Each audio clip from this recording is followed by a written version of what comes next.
God, I'm telling you, my dogs are barking today. But man, my dogs are barking. Well, welcome in to the My Dogs Are Barking podcast for episode 3 of this new series where we are previewing each opponent for Mississippi State for the 2024 football season. Alongside me, I have the man, Austin. Austin, how's it going, buddy? Man, it's going good. It's a pleasure to be here. Thank you so much, Landon, for letting me be a part of this. This has been such a fun journey so far, and I'm looking forward to having this talk with these guys. Absolutely. And speaking of these guys, we have some awesome guys. Pat and Dan from the MGB Launchpad. That is the official College Huddle representative for Toledo. And so we are so excited to get to learn a little bit about the Rockets. Mississippi State is playing Toledo in Game 3, at least for Mississippi State, on September 14th in Starkville. And it's going to be a tall task. Toledo coming off of just a spectacular season and offense all over the board. But before we get into some of those things, just want to say hello, guys. Welcome, and thank you so much for coming on the podcast. How are y'all doing? Great. Doing great. Oh, go ahead, Dan. Glad to be here. That's all I'm saying. I can't wait for football to start back up. Absolutely.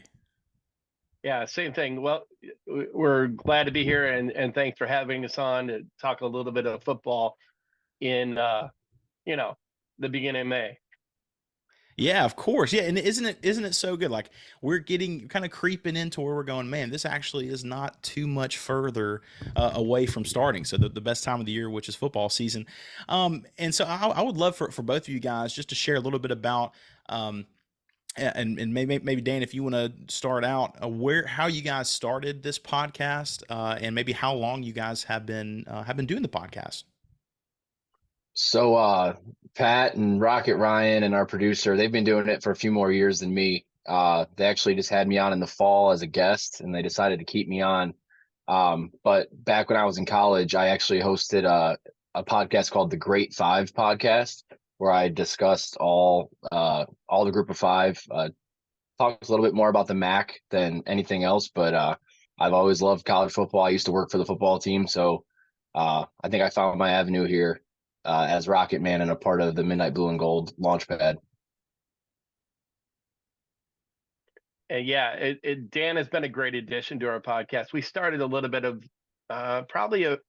I think October, it'll be 3 years that we started this podcast. And basically my son-in-law, Kyle, our producer, Kyle W., we're sitting there watching a game. I think it was a Pac-12 game late at night one night, and said, you know what?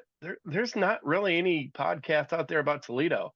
And we just, on a whim, we went out and bought the cheapest equipment we could and got my buddy Rocket Ryan involved, who is a plethora of knowledge when it comes to any kind of sporting, any kind of sports statistics. This guy goes back to the 40s. He's like a Rain Man for college sports. So we obviously got him involved, and we started off, just casual, doing it in our basement, and cracking beers while we're doing it and having fun. Had some of our old buddies from the 80s and 90s that played football for Toledo back in the day. And it just kind of progressed from there, and we got a little bit more serious about it and got some players on and some coaches, and it's evolved into a really nice thing. So we're trying to do the best to get, we have listeners from across the country, people in California, people in Florida and players' parents that say they can get no knowledge of Toledo football anywhere, and they come to our podcast just to get a little bit of insight. So it's kind of cool. Yeah, that's wonderful. It seems like you guys obviously are feeling a need for Toledo fans, alumni, parents, all the above. So we're so thankful you guys are on today. And what we wanted to kind of talk about is we acknowledge, we're filming this. This is in May, very beginning of May, and it is in some ways way too early to make predictions on things, but it's not too early to kind of get a quick picture on what the teams are at least looking like at the moment. And so thinking about Toledo, and this can be either one of you or both of you, what would you guys say are the expectations for MAC fans coming off of such an amazing season in 2023? What's the current mindset? Are you expecting immediately back to back? Is this more of a rebuild somewhere in between? Where are the expectations? Well, Pat, I think I'll start off by saying we expect to win championships every year. So if you take a snapshot of the roster, it might not look like this is the team that should win 10, 11 games. But since 2009, Toledo has been bowl eligible every year. So the basement's always really high. We're replacing a quarterback and a first team All MAC player of the year running back. So obviously offenses, there's going to be some kinks, but in the new wave of the transfer portal, we've got a ton of Power 5 guys that have come through and we've stacked onto our roster. And then defensively, we got to make up for losing a first round draft pick. So that's not going to be easy, but I mean, the coaching staff's been together for 8 years, 9 years now. So we just expect greatness, and this probably will be close to that again here in 2024. Yeah, I can't agree more. I think, you know, as Dan mentioned, one of the tough parts about, you know, we've been back-to-back champions for the MAC in the past, and one of the things that's tough is replacing a starting quarterback that had 5 years experience. And he transferred to Baylor, and then we lost our first team All MAC running back.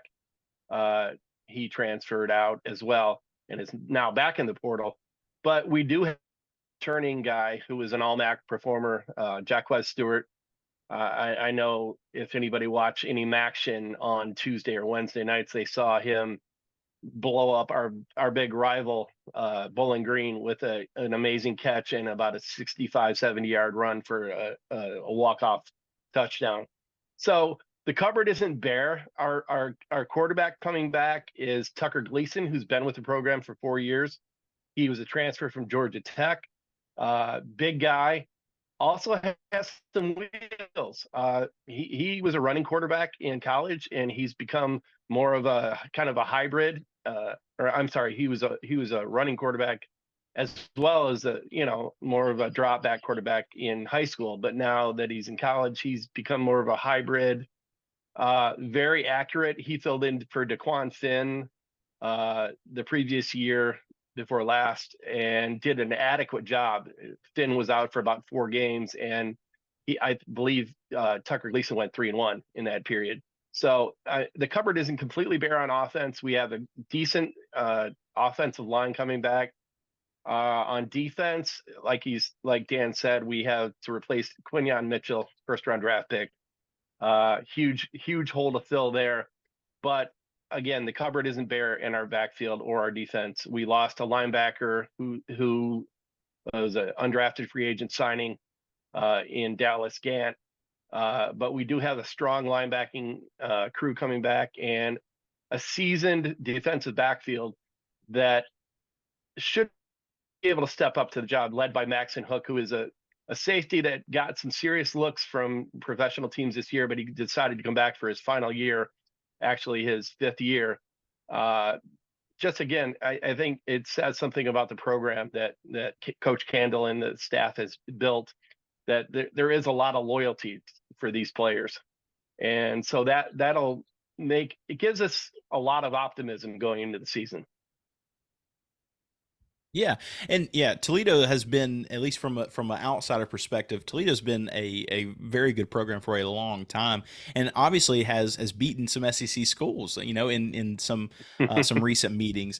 And so, looking at this season, I think Austin had a question to kind of start off about what you mentioned, kind of expectations, but kind of a particular area of the team. Austin?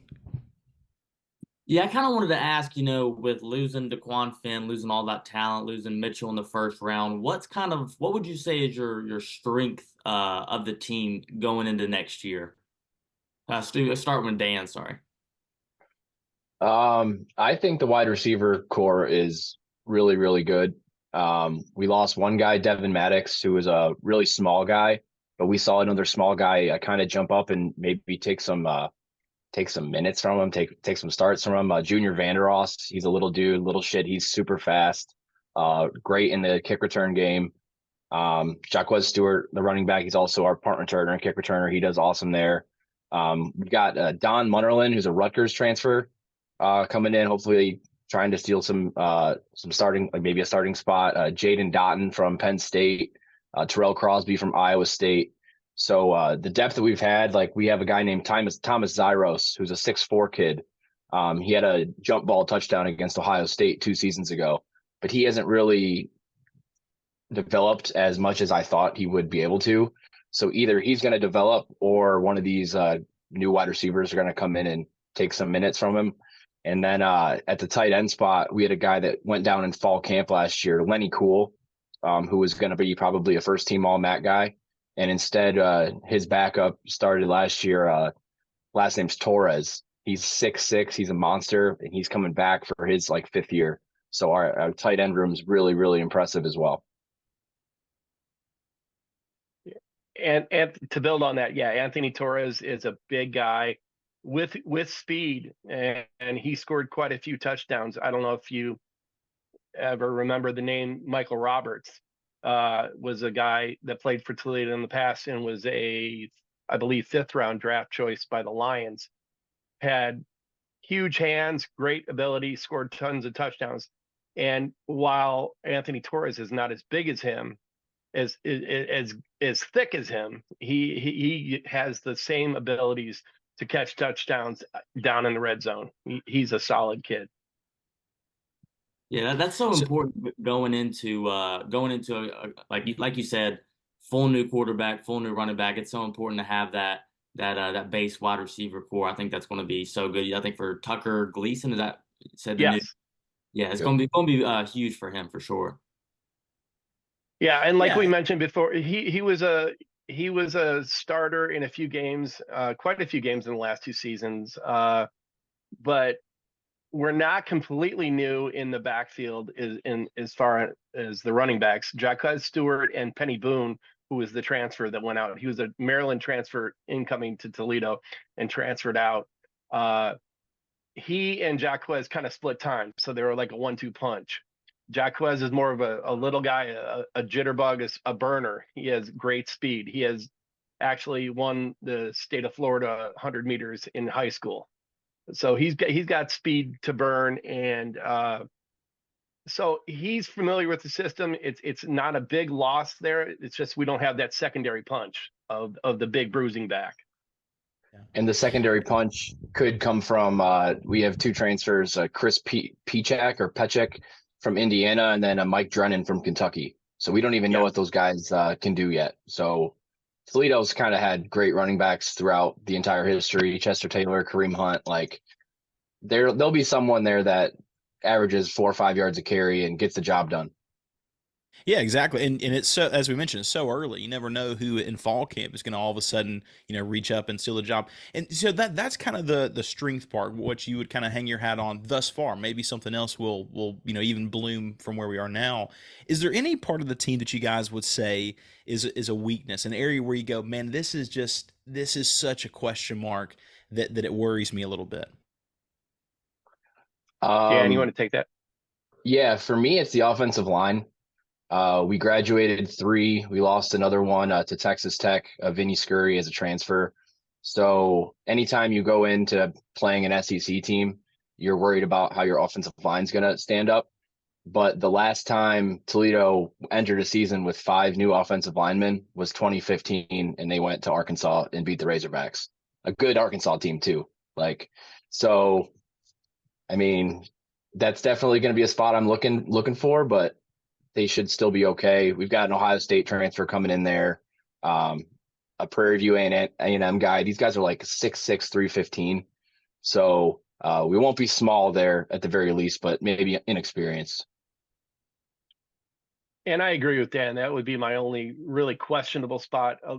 To some extent, a little bit on the defensive line, just because we lost a big guy in Judge Culpepper, who's an undrafted free agent.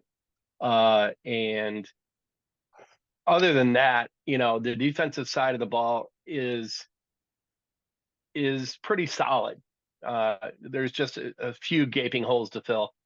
But again, the offensive line is probably the only question.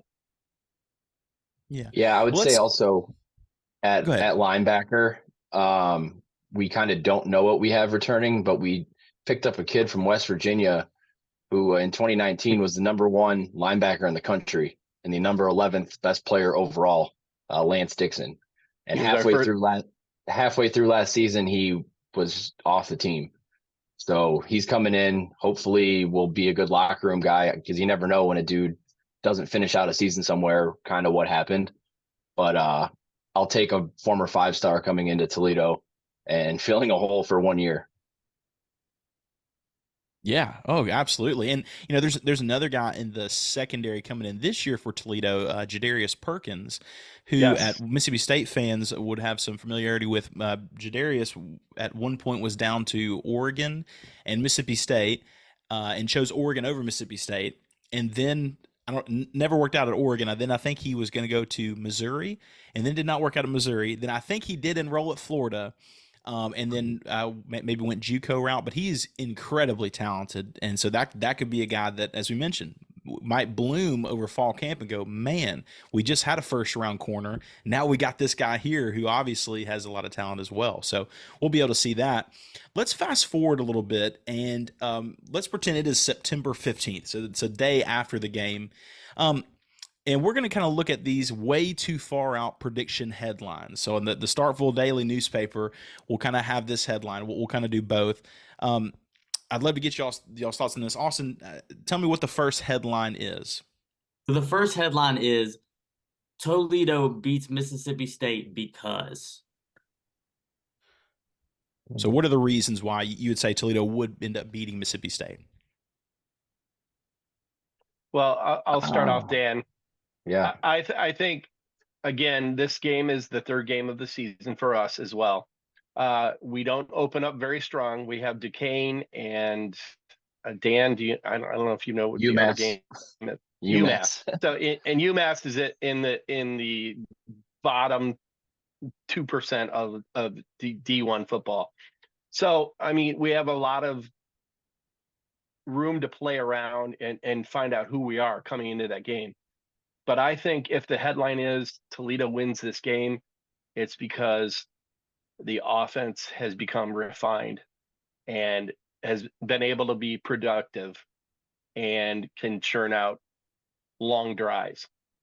Other than that, it's a great question because, again, it is way too early, but that would be my thought. Yeah, I would say it's because Toledo's due. We were 4th and 4 against Illinois last year away from, they just mossed us over the middle on a huge long fourth score. As time goes out against Notre Dame, we run an end around on 4th and 1, and Daquan Finn, as like a freshman, just takes it all the way to the house and gives Notre Dame a minute and a half for Michael Mayer to get 80 yards of offense on us and score on us to beat us. There's been a lot of close calls and honestly not a lot of opportunities for Toledo to go and beat the big boy. So if we can go down to Mississippi State and get a win, I would just say they finally didn't do the one thing that prevented them from stealing a marquee win. Yeah, and the opposite side of that, in the way too early prediction headlines, Toledo loses to Mississippi State because. Oh man, I would say maybe big game jitters again. I think Mississippi State's offense is going to be great this year. I think that their DBs can be exploited to an extent. So if Mississippi State just runs ruckshot on offense and they beat us 52-42, hey, that's just a buzzsaw that unluckily we ran into a team on a year where they're bouncing back. And that could happen. I feel like this game's probably not going to be more than a 10-point spread as long as Toledo doesn't go lose to UMass or something crazy. And it's going to be just a game of unknowns for both teams as far as what we've seen on tape from each other.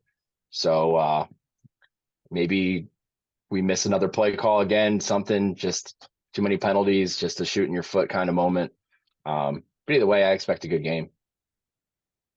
As do I. I think, in the past, we have been known for, not so much last year, but the previous 2 or 3 years, we have been known for a lot of penalties.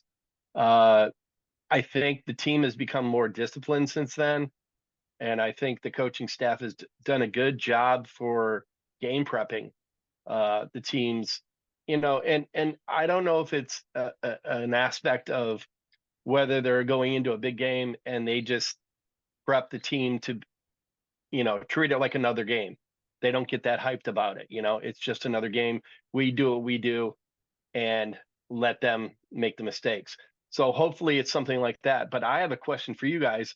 What's your answer to the headline, Mississippi State wins this game because? Ooh, I think I'll go first. That's interesting. Like you said, I mean, for both teams, it's just so many question marks. I mean, this year definitely if we played last year, I would have definitely said with ease, y'all are winning. But I mean, this year it's just so many question marks with Jeff Levy. I mean, I don't know. And did you say wins or loses? I'm sorry. I said wins. Wins. I would just say, I mean, just if our offense is really clicking, if we're scoring from afar, like Jeff Levy always says, like if we're really doing that and our wide receiver core is what we think it is, I think that is why I think, but it's just offense. Like Dan said, it could really be a shootout. Like I fully expect it to be like a 52-42, like you said. Like it really could be like that. But yeah, I would just say probably our offense and just like maybe big game jitters, like you said as well. Yeah, real quick, Austin, go ahead and answer the opposite headline as well. Toledo beats Mississippi State because, and I'll go after you. I got you. Yeah, I would say I don't know. I mean, if y'all's wide receiver core is good and if y'all's quarterback's really clicking and we're just not getting it done offensively, I could just see like our secondary, all of our defensive backs just getting absolutely burned. And I'm really worried about our defense this year. And if y'all have a good offense like y'all had last year, I mean, it really, really could definitely be a possibility for sure. Yeah, I'll say on the Toledo beats Mississippi State because well, sorry. Well, I'll answer the way you did, Austin.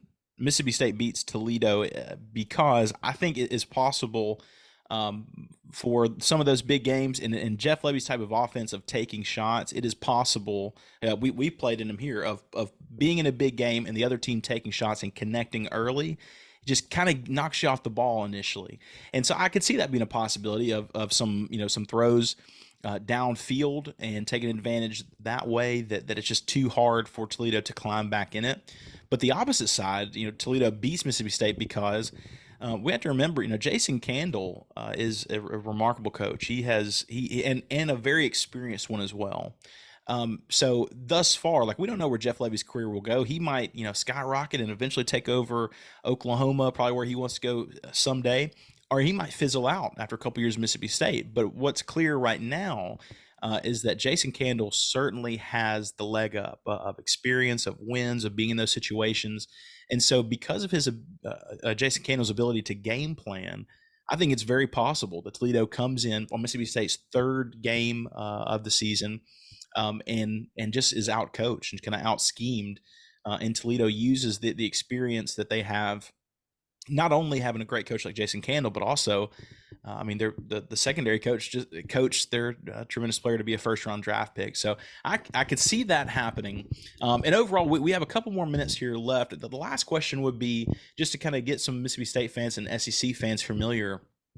Who are Toledo fans? Like when you think about Toledo fans either being in the stands or watching on TV, who are those, those kinds of people? What is that experience like to be a Toledo Rocket fan or alumni? Dan, you want to start? Yeah, sure. Usually they're wearing scarlet and gray or blue and maize 5 days out of the week. Me, Pat, some of the other guys on the podcast, I mean, we're kind of a rare breed. Like the basketball arena is named after my grandfather. So I was born and raised this way, never had another team. So as far as the ones I know that we tailgate with every weekend, we're blue collar, down home folks. We love to travel, love to go to our games. We like to meet people. And they're just regular dudes, man. It's real simple up here. We're in a city. We're one of the two schools in the MAC that are in a city, but it doesn't really feel like it. We're just some regular dudes, and we love our football. Absolutely. Couldn't have said it better, Dan. There is a lot of like he said, blue collar fans here, but there's a lot of very loyal people here as well. You go back to the late 60s and early 70s when Toledo went on a 35 game winning streak with Chuck Ely and was one of the best teams in the nation, even though they weren't ranked that high. There's a lot of loyalty there. There's a lot of, you know, there's a lot of fan, I want to say loyalty, but built in to the community. And there's Toledo fans all over the country. I know when we played Arkansas State in the same, back-to-back years. And then Arkansas State came back up here. Some of our friends from the podcast went down to Arkansas State, made friends, with people tailgating. And when they came back up here the next year, they joined up with us, at our tailgate. And it was a really, it's that kind of camaraderie. We're not, there are some teams out there that are in our league even that are elitist, but we're just a bunch of down and dirty blue collar, kind of fans. And I think if you ever had a chance to come to a game in the MAC, I think Toledo and Ohio U are one of the two places you want to go to see a game. We are so thankful to the guys from Toledo for coming on the show today. Thank you so much for listening to the My Dogs Barking podcast.